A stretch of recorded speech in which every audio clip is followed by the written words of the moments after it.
नमस्कार दोस्तों, मैं आलोक शुक्ला आज फिर उपस्थित हूं प्रसंग में आपके साथ एक नए विषय पर नए वीडियो में बातचीत करने के लिए। लेकिन आगे बढ़ने के पहले आप सबसे गुजारिश है कि आप मेरी चैनल को सब्सक्राइब कर लीजिए और बेल आइकॉन भी दबा दीजिए ताकि आपको हर वीडियो का नोटिफिकेशन जल्दी से जल्दी मिलता रहे। एक और गुजारिश है, इस वीडियो को लाइक और शेयर जरूर करें। आज रविंद्रनाथ टैगोर की जयंती है, तो आज आइए हम उन्हीं के बारे में बात करते हैं। भारत के पहले नोबेल पुरस्कार विजेता रविंद्रनाथ टैगोर कवि, लेखक, नाटककार, संगीतकार, दार्शनिक, समाज सुधारक और चित्रकार थे। वे Royal Asiatic Society of Great Britain and Ireland के फेलो भी थे। उन्होंने 19वीं सदी के अंत और 20वीं सदी की शुरुआत में बंगाली साहित्य और संगीत के साथ साथ भारतीय कला को नए आयाम दिए। उन्हें उनकी काव्य पुस्तक गीतांजलि के लिए 1913 में साहित्य का नोबेल पुरस्कार दिया गया। ये पुरस्कार जीतने वाले वो पहले गैर यूरोपीय व्यक्ति थे। टैगोर के गीत आध्यात्मिक और मधुर होते थे। अपने लोकप्रिय सुरुचिपूर्ण गद्य और कविता के लिए वो बंगाल के बार्ड के रूप में प्रसिद्ध थे। उनके अनेक उपनाम थे, जैसे गुरुदेव, कविगुरु और विश्वकवि। टैगोर की गीतांजलि के हिंदी अनुवाद का यह अंश यूट्यूब की चैनल द कहानी शो पर Creative Commons Attribution licence reuse allowed के अंतर्गत उपलब्ध है। वीडियो देखिए, वीडियो का लिंक मैं डिस्क्रिप्शन बॉक्स में दे रहा हूं। विविध वासनाएं हैं मेरी प्रिय प्राणों से भी, वंचित कर उनसे तुमने की है रक्षा मेरी। संचित कृपा कठोर तुम्हारी है मम जीवन में, अनचाहे ही दान दिए हैं तुमने जो मुझको। आसमान, आलोक, प्राण, तन, मन इतने सारे, बना रहे हो मुझे योग्य उस महादान के ही। अति इच्छाओं के संकट से त्राण दिला करके, मैं तो कभी भूल जाता हूँ पुनः कभी चलता।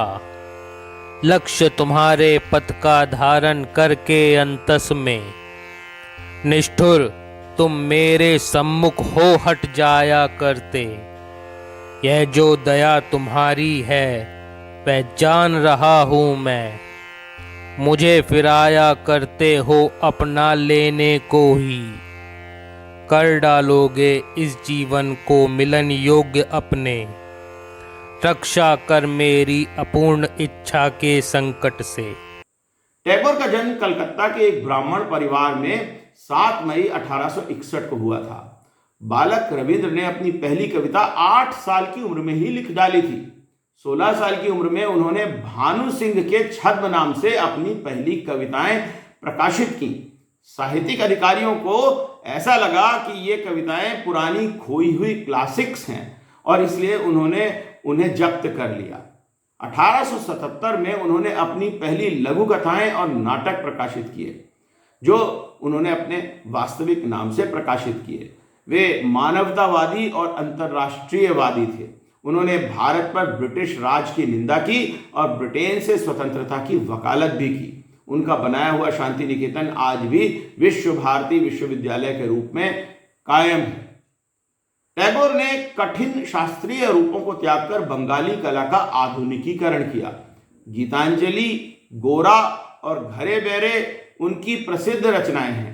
वे एकमात्र कवि हैं जिन्होंने 2 देशों के राष्ट्रगानों की रचना की है, भारत का जन गण मन और बांग्लादेश का आमार सोनार बांग्ला कवि रविंद्र का ही लिखा हुआ है। उनका गीत बांग्लार माटी बांग्लार जोल को पश्चिम बंगाल के राज्य गान के रूप में भी अपनाया गया है। रविंद्र देवेंद्रनाथ टैगोर और शारदा देवी के सबसे छोटे पुत्र थे। उनकी मां की बचपन में ही मृत्यु हो गई थी और पिता अक्सर यात्राओं पर रहते थे, इसलिए उनका पालन पोषण अधिकतर नौकरों ने ही किया था। बंगाली और पश्चिमी शास्त्रीय संगीत का थिएटर और गायन टैगोर के घर पर नियमित रूप से होता था। उनके पिता ने कई पेशेवर ध्रुपद संगीतकारों को घर में रहने और बच्चों को भारतीय शास्त्रीय संगीत सिखाने के लिए आमंत्रित किया था। टैगोर के सबसे बड़े भाई द्विजेंद्र नाथ एक दार्शनिक और कवि थे। एक अन्य भाई सत्येंद्र नाथ इंपीरियल सिविल सेवा या ICS में चयनित और नियुक्त पहले भारतीय थे। उनकी बहन स्वर्ण कुमारी उपन्यासकार थी। टैगोर स्कूली शिक्षा से दूर ही रहे। वो अपनी जागीर बोलपुर और पनिहाटी में घूमते रहते थे। उनके भाई हेमेंद्र नाथ ने उन्हें पढ़ाया, साथ ही उन्हें गंगा में तैरना, पहाड़ियों में ट्रैक करना, जिम्नास्टिक्स और जूडो और कुश्ती आदि भी सिखाया। टैगोर को औपचारिक शिक्षा नापसंद थी। प्रेसिडेंसी कॉलेज में वे केवल एक ही दिन टिके। 1873 में 11 साल की उम्र में उपनयन संस्कार के बाद टैगोर को उनके पिता कई महीनों पर भारत दौरे के लिए लेकर निकल गए। कुछ समय वो अमृतसर में रहे, उसके बाद डलहौजी गए। वहां उन्होंने महापुरुषों की जीवनियां, इतिहास, खगोल विज्ञान, आधुनिक विज्ञान और संस्कृत का अध्ययन किया और कालिदास की शास्त्रीय कविता भी पढ़ी। 1873 में अमृतसर में अपने 1 महीने के प्रवास के दौरान वो स्वर्ण मंदिर में गाई जाने वाली मधुर गुरबानी से बहुत प्रभावित हुए। उन्होंने सिख धर्म से संबंधित 6 कविताएं भी लिखी हैं। ये हैं गुरु गोविंद सिंह पर कविताएं, बंदा बहादुर पर कविता, भाई तोरू सिंह पर कविता और नेहल सिंह पर कविता। देवेंद्रनाथ चाहते थे कि उनका बेटा बैरिस्टर बने, इसलिए टैगोर ने 1878 में ब्राइटन, ईस्ट ससेक्स, इंग्लैंड के एक पब्लिक स्कूल में दाखिला लिया। उन्होंने कुछ समय यूनिवर्सिटी कॉलेज लंदन में कानून की पढ़ाई भी की, पर उन्हें साहित्य से लगाव था, इसलिए अधिक समय वो वहां नहीं रुके। 1880 में बिना किसी डिग्री के वो बंगाल लौट आए। उन्होंने यूरोपीय नवीनता के साथ ब्रह्मो परंपराओं का सामंजस्य बिठाने का संकल्प लिया। बंगाल लौटने के बाद टैगोर ने नियमित रूप से कहानियां, कविताएं और उपन्यास प्रकाशित किए। इनका बंगाल के भीतर तो गहरा प्रभाव पड़ा, लेकिन राष्ट्रीय स्तर पर इस पर कुछ कम ध्यान दिया गया। 1883 में उनका विवाह 10 साल की मृणालिनी देवी से हुआ। 1890 में टैगोर ने आज के बांग्लादेश के शेलाईदह में अपनी विशाल पैतृक संपत्ति का प्रबंधन शुरू कर दिया। 1898 में उनकी पत्नी और बच्चे भी वहां आ गए। जमींदार बाबू के रूप में टैगोर ने आलीशान पारिवारिक नाव, जिसे बजरो भी कहा जाता है, उससे पद्मा नदी को पार किया। उस नाव का नाम भी पद्मा ही था। वहां उनकी मुलाकात गगन हरकारा से हुई, जिनके माध्यम से वो बाउल लालन शाह से परिचित हुए। उनके लोकगीतों ने टैगोर को बहुत प्रभावित किया। 1891 से 1895 की अवधि टैगोर की सबसे उत्पादक अवधि थी। इन वर्षों में उन्होंने 3 खंड, 84 कहानी, गल्पागुच्छ की आधी कहानियां, ये सब इसी समय में लिखा। 1901 में टैगोर शांति निकेतन चले गए, जहां उन्होंने संगमरमर के फर्श वाले प्रार्थना कक्ष के साथ एक आश्रम की स्थापना की।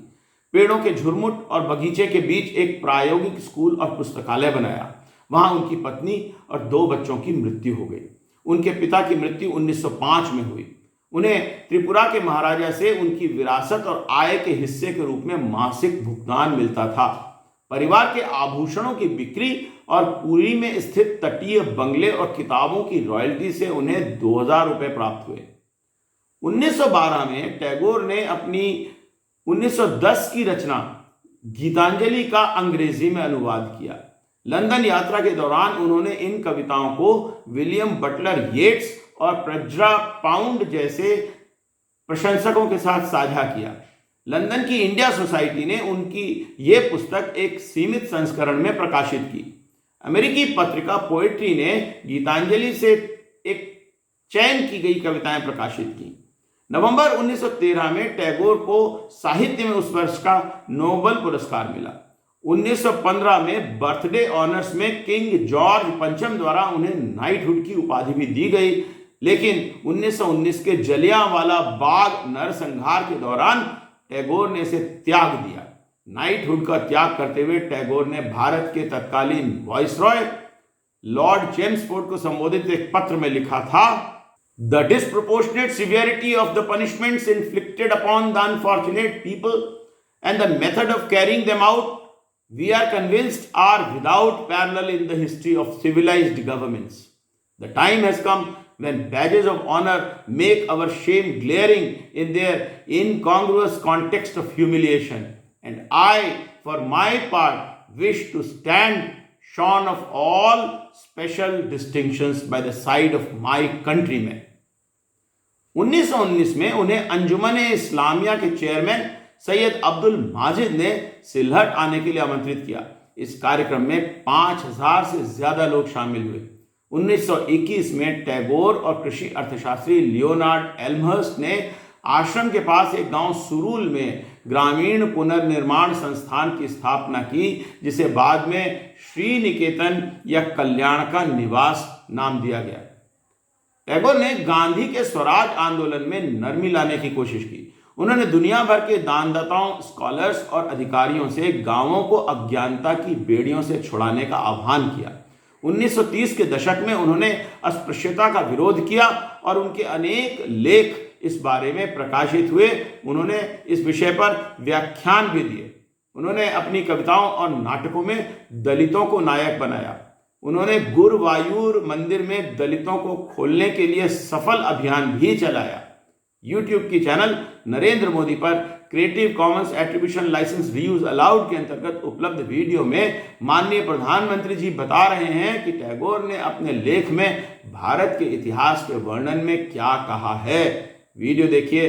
वीडियो का लिंक मैं डिस्क्रिप्शन बॉक्स में दे रहा हूं। गुरुदेव ने लिखा था, भारत का इतिहास वो नहीं है जो हम परीक्षाओं के लिए पढ़ते और याद करते हैं।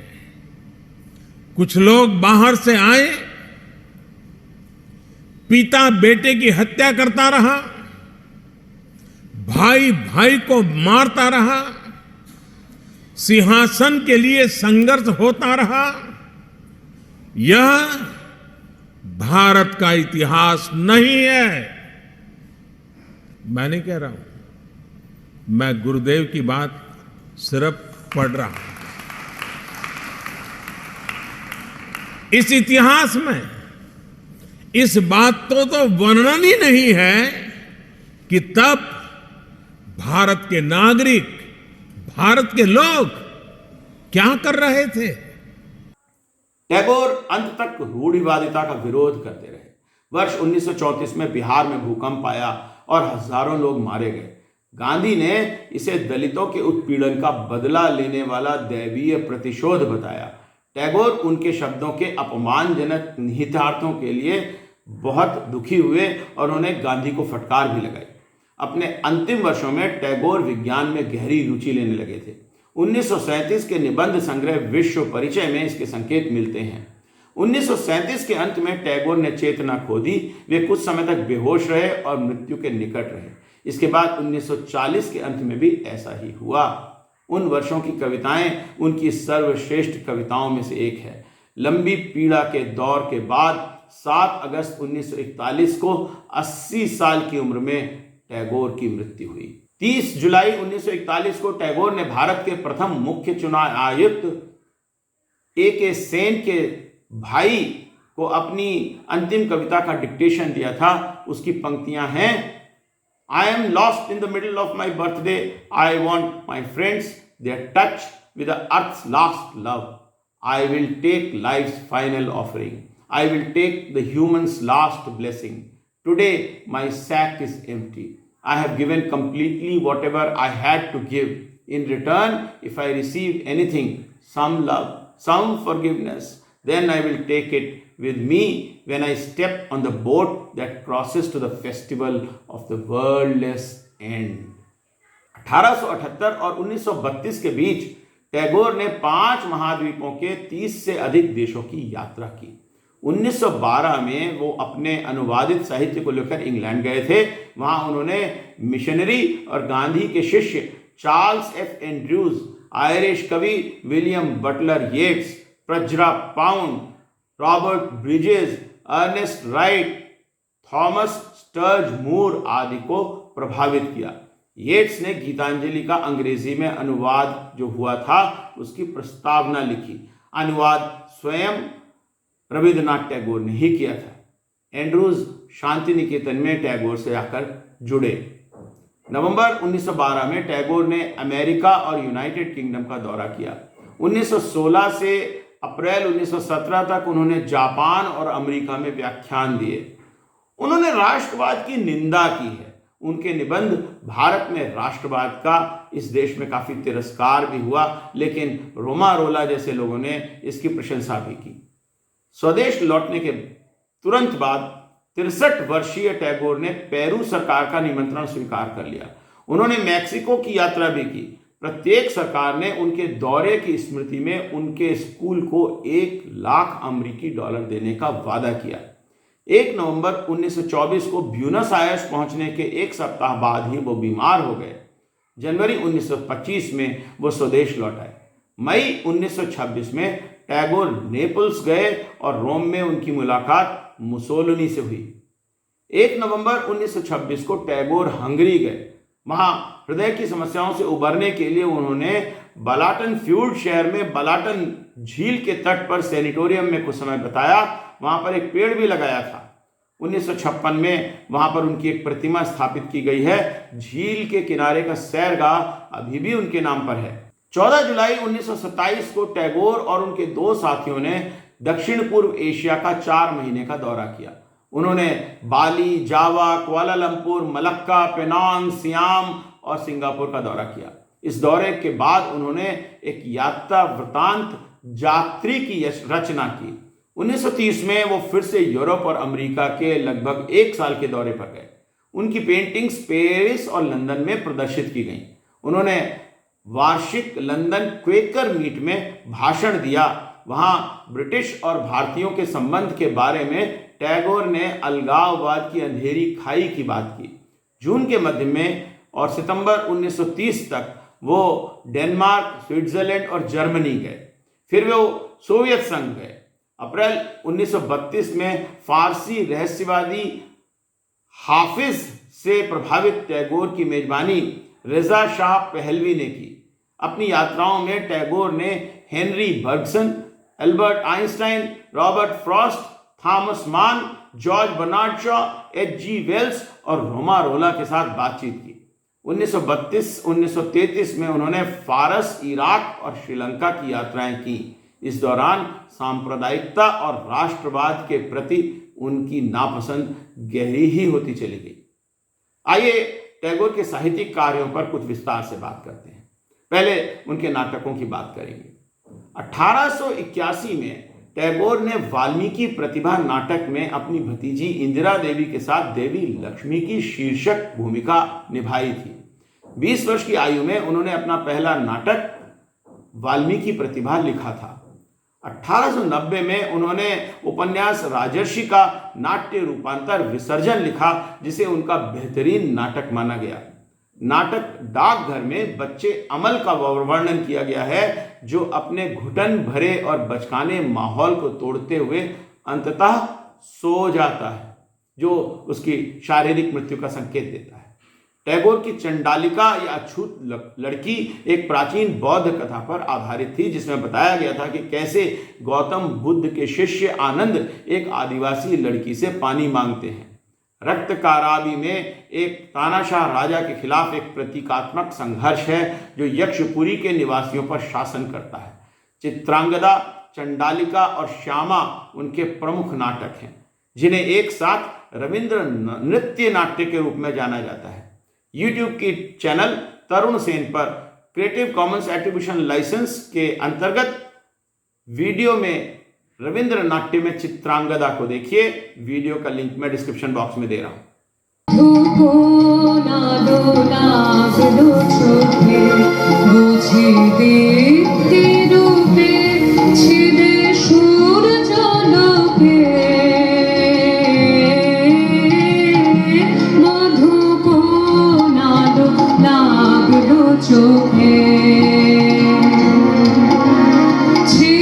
Mona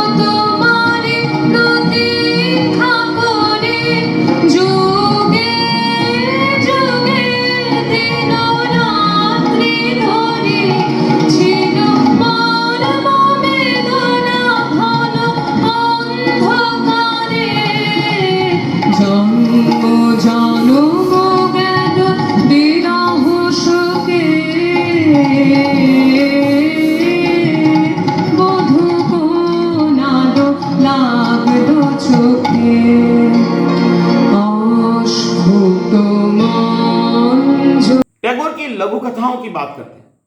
टैगोर ने अपनी पहली लघु कथा भिखारिणी 1873 में लिखी थी, जब वो केवल 16 साल के थे। उन्होंने बंगाली भाषा की लघु कहानी शैली का आविष्कार किया। उनकी 3 खंडों वाली गैलपागुच्छ 84 कहानियों का संग्रह है।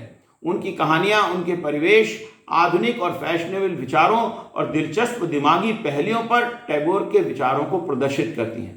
विशेष रूप से काबुली वाला, क्षुधिता पाषाण जैसी कहानियां दलित वर्ग पर केंद्रित हैं। टैगोर के उपन्यास बहुत महत्वपूर्ण हैं।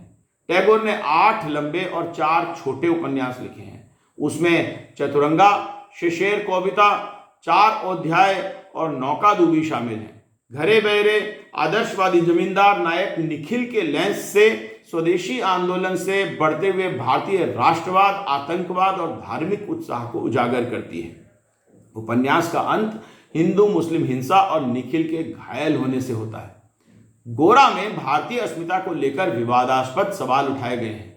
घरे बहरे जाति, व्यक्तिगत स्वतंत्रता और धर्म के मामले में एक पारिवारिक कहानी और प्रेम त्रिकोण के संदर्भ में विकसित होती है। इसमें सिपाही विद्रोह में अनाथ हुए एक आयरिश लड़के को हिंदुओं द्वारा गोरा के नाम से पाला गया है। अपने विदेशी मूल से अनभिज्ञ वो स्वदेशी भारतीयों के प्रति प्रेम और अपने हमवतनों के खिलाफ एकजुट रहता है और एक ब्रह्मो लड़की के प्यार में पड़ जाता है।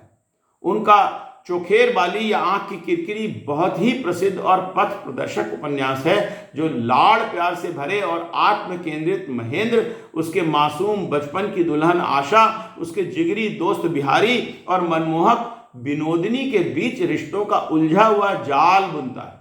यूट्यूब के चैनल डिजिताल हिंदी पर Creative Commons Attribution licence reuse allowed के अंतर्गत उपलब्ध वीडियो में इसकी कथा का एक छोटा सा अंश सुनिए। वीडियो का लिंक मैं डिस्क्रिप्शन बॉक्स में दे रहा हूँ। समझ रही थी मामला संगीन नहीं है, फिर भी घबराकर बोली, बड़ी देर से बैठे हो, थोड़ी देर लेट जाओ, मैं यूक्लिडोन ले आती हूँ। महेंद्र बोला, रहने दो, उसकी जरूरत नहीं। विनोदिनी ने उस पर ध्यान न दिया और वह जल्द से बर्फ में मिले पानी में यूक्लिडोन डालकर ले आई। आशा को गीला रुमाल देते हुए उसके सिर पर बांध दो, यह कहा। महेंद्र बार बार कहने लगा, अरे छोड़ो छोड़ो। बिहारी हंसी रोककर चुपचाप यह नाटक देखता रहा। मन में गर्व करते हुए महेंद्र ने कहा, कमबख्त बिहारी देखे कि मेरी कितनी इज्जत होती है। बिहारी खड़ा था, लाश से कांपते हाथों से आशा ठीक से पट्टी न बांध पाए। लुढ़क कर यूडिक्लोन की एक बूंद महेंद्र की आंख में गिर गई। विनोदिनी ने आशा से रुमाल लेकर अपने कुशल हाथों से ठीक से बांध दिया। सफ़ेद कपड़े के दूसरे टुकड़े को यूडिक्लोन में भिगो कर धीमे धीमे पट्टी निचोड़ने लगी। आशा घूंघट काटे पंखा झलती रही। स्निग्ध स्वर में विनोदिनी ने पूछा, महेंद्र बाबू, आराम मिलता है? आवाज में इस तरह शहद घोलकर विनोदिनी ने तेज कनखियों से बिहारी की ओर देख लिया। देखा कौतुक से बिहारी की आंखें हंस रही है। उसको यह सब प्रहसन लगा। विनोदिनी समझ गई, इस आदमी को ठगना आसान नहीं। टैगोर की कविता पर बात किए बिना तो कोई बात हो ही नहीं सकती। अंतर्राष्ट्रीय स्तर पर गीतांजलि टैगोर का सबसे प्रसिद्ध कविता संग्रह है, जिसके लिए उन्हें 1913 में साहित्य का नोबेल पुरस्कार दिया गया था। गीतांजलि के अलावा अन्य उल्लेखनीय कार्यों में मानसी, सोनार तोरी, बालाका आदि हैं। टैगोर की काव्य शैली 15वीं और 16वीं शताब्दी के वैष्णव कवियों की शैली से मिलती है। वे व्यास और उपनिषदों के अन्य ऋषि लेखकों, भक्ति, सूफी, रहस्यवादी कबीर और रामप्रसाद सेन के नास्तिक रहस्यवाद से प्रभावित थे। बाद में टैगोर ने नई काव्य अवधारणाओं को आत्मसात किया। इससे एक नई पहचान विकसित हुई। अफ्रीका और कमालिया उनकी बाद की कविताओं में सबसे प्रसिद्ध हैं। टैगोर के गीतों की बात करते हैं। रविंद्र संगीत। टैगोर एक प्रखट संगीतकार थे। उन्होंने लगभग 2230 गीत लिखे। उनके गीतों को रविंद्र संगीत के नाम से जाना जाता है। हिंदुस्तानी संगीत की ठुमरी शैली से प्रभावित होकर उन्होंने मानवीय भावनाओं के संपूर्ण विस्तार को प्रस्तुत किया है। उन्होंने विभिन्न शास्त्रीय रागों के तत्वों को मिश्रित किया, जनगण मन बंगाली के संस्कृत रूप मधु भाषा में लिखा गया है। ये टैगोर द्वारा रचित ब्रह्म भजन भारत भाग्य विधाता के 5 छंदों में से पहला छंद है। इसे पहली बार 1911 में भारतीय राष्ट्रीय कांग्रेस ने कलकत्ता के सत्र में गाया था। 1950 में भारत की संविधान सभा ने इसे भारत के राष्ट्रगान के रूप में अपनाया। इस वीडियो में रविंद्रनाथ टैगोर को स्वयं जनगण मन का पाठ करते हुए दिखाया गया है। देखिए। जनगण मन अधिनायक जय हे भारत भाग्य विधाता, पंजाब सिंध गुजरात मराठा द्राविड़ उत्कल बंगा, विंध्य हिमाचल जमुना गंगा उच्छल जलधि तरंगा, तब शुभ नामे जागे तब शुभ आशीष मागे, गाहे तब जय गाथा जनगण मंगलदायक जय हे भारत भाग्य विधाता, जय हे जय हे जय हे। 1971 में आमार सोनार बांग्लादेश का राष्ट्रगान बना। विडंबना यह है कि 1905 में उन्होंने यह गीत सांप्रदायिक आधार पर बंगाल के विभाजन का विरोध करने के लिए लिखा था। टैगोर के संगीत का असर सितार वादक विलायत खान और सरोद वादक बुद्धदेव दासगुप्ता और अमजद अली खान के काम में दिखता है। टैगोर की कलाकृतियों की बात करते हैं। टैगोर अक्सर अपनी पांडुलिपि को कलाओं से अलंकृत करते थे। 60 साल की उम्र में टैगोर ने ड्राइंग और पेंटिंग करना शुरू किया। उनके कई कार्यों की सफल प्रदर्शनियां हुई। उन्हें शायद रेड ग्रीन कलर ब्लाइंडनेस थी, जिसके कारण अजीब रंग उनकी योजनाओं में होते थे। टैगोर अनेक विदेशी शैलियों से प्रभावित थे। उनके शुरुआती पत्रों और संस्मरणों में चित्रकारी के प्रति लगाव के अनेक संदर्भ हैं। सन 1900 में जब वो 40 के करीब थे और पहले से ही एक प्रसिद्ध लेखक थे, उन्होंने जगदीश चंद्र बोस को लिखा था। आपको ये सुनकर आश्चर्य होगा कि मैं एक स्केच बुक ड्राइंग के साथ बैठा हूं। भारत की national gallery of modern art में टैगोर के 102 चित्रों की सूची है। 1937 में नाजी शासन द्वारा टैगोर की पेंटिंग्स को बर्लिन के बरोक क्राउन प्रिंस पैलेस से हटा दिया गया था। 1941-42 में नाजियों द्वारा संकलित डिजेनरेट आर्ट की सूची में टैगोर की 5 पेंटिंग्स शामिल हैं। यूट्यूब की चैनल कंस्ट एंड फिल्म पर क्रिएटिव कॉमन्स एट्रीब्यूशन लाइसेंस के अंतर्गत उपलब्ध वीडियो में the last harvest Rabindranath Tagore 98 master works in Berlin के नाम से 2/9/2011 से 30/10/2011 तक एशियन आर्ट म्यूजियम बर्लिन डेल्हेम में आयोजित प्रदर्शनी में टैगोर के प्रदर्शित चित्रों का एक वीडियो है। इसको आप देखिए। वीडियो का लिंक मैं डिस्क्रिप्शन बॉक्स में दे रहा हूं।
टैगोर की बात उनके राजनीतिक विचारों पर बात किए बिना पूरी नहीं होगी। टैगोर ने स्वदेशी आंदोलन की आलोचना की थी। उन्होंने 1925 में एक तीखे निबंध द कल्ट ऑफ चरखा में इसकी खूब बुराई की थी। अमर्त्य सेन के अनुसार टैगोर को स्वतंत्रता आंदोलन के प्रबल राष्ट्रवादी स्वरूप स्वीकार्य नहीं थे। वो सोचते थे कि भारत विदेशों से बहुत कुछ सीख सकता है। उन्होंने स्वयं सहायता और शिक्षा लेने का आग्रह किया और ब्रिटिश शासन की उपस्थिति को भारत की सामाजिक बुराइयों और राजनीतिक लक्षण के रूप में देखा। उन्होंने कहा कि गरीबी की चरम सीमा पर मौजूद लोगों के लिए अंध क्रांति का सवाल ही नहीं है। उन्हें लगता था कि गरीबों को उद्देश्यपूर्ण शिक्षा की ज़्यादा ज़रूरत है। वो कहते थे कि जब तक हमारे मन में मनुष्य के लिए प्रेम न हो, जब तक हम उसके प्रति सच्चा दृष्टिकोण नहीं रख सकते, सभ्यता का मूल्यांकन उसकी शक्ति से नहीं बल्कि उसके विकास से किया जाना चाहिए। उनके विचारों से कई लोग क्रोधित थे। 1916 के अंत में सैन फ्रांसिस्को के एक होटल में रहने के दौरान भारतीय प्रवासियों ने उनकी हत्या का प्रयास किया, जिसमें वो बाल बाल बचे। टैगोर ने भारतीय स्वतंत्रता आंदोलन की प्रशंसा करते हुए भी गीत लिखे हैं। टैगोर की दो और राजनीतिक रूप से प्रभावशील रचनाएं चित्तो जेठा भय शून्यो अर्थात where the mind is without fear और एकला चलो रे की बड़ी प्रसिद्धि हुई। यूट्यूब की चैनल पुतुल आर्काइव्स पर Creative Commons Attribution licence reuse allowed के अंतर्गत उपलब्ध साजिया सुल्ताना पुतुल का गाया हुआ एकला चलो रे गीत सुनिए। যদি কেউ কথা না কয় ওরে ওরে ও ভাগা কেউ কথা না কয়, যদি সবাই থাকে মুখ ফিরাই সবাই করে ভয়, যদি সবাই থাকে মুখ ফিরাই সবাই করে ভয়, তবে পরাণ খুলে ও তুই মুখ ফুটে তোর মনের কথা একলা বলো রে, যদি তোর ডাক শুনে কেউ না আসে তবে একলা চলো রে, একলা চলো একলা চলো একলা চলো একলা চলো রে, একলা চলো একলা চলো একলা চলো একলা চলো রে, যদি তোর ডাক শুনে কেউ না আসে তবে একলা চলো রে। इसी गीत को YouTube की चैनल राजगिरी पर Creative Commons Attribution licence reuse allowed के अंतर्गत उपलब्ध इस वीडियो में उस्ताद अमजद अली खान ने सरोद पर बजाया है, सुनिए।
हालांकि टैगोर गांधी के विचारों के आलोचक थे, लेकिन दलितों के लिए अलग निर्वाचन क्षेत्र से संबंधित गांधी अंबेडकर विवाद को सुलझाने में उन्होंने महत्वपूर्ण भूमिका अदा की थी।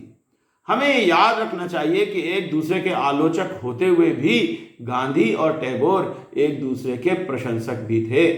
गांधी को महात्मा का नाम टैगोर ने ही दिया था और गांधी टैगोर को गुरुदेव कहते थे। यूट्यूब के चैनल न्यूज क्लिक इन पर Creative Commons Attribution licence reuse allowed के अंतर्गत उपलब्ध इस वीडियो में इतिहासकार मृदुला मुखर्जी टैगोर और गांधी के रिश्तों में के बारे में बता रही हैं, जिसे आप भी देख सकते हैं। First and foremost, I would say that the relationship was based on a great amount of mutual respect and admiration.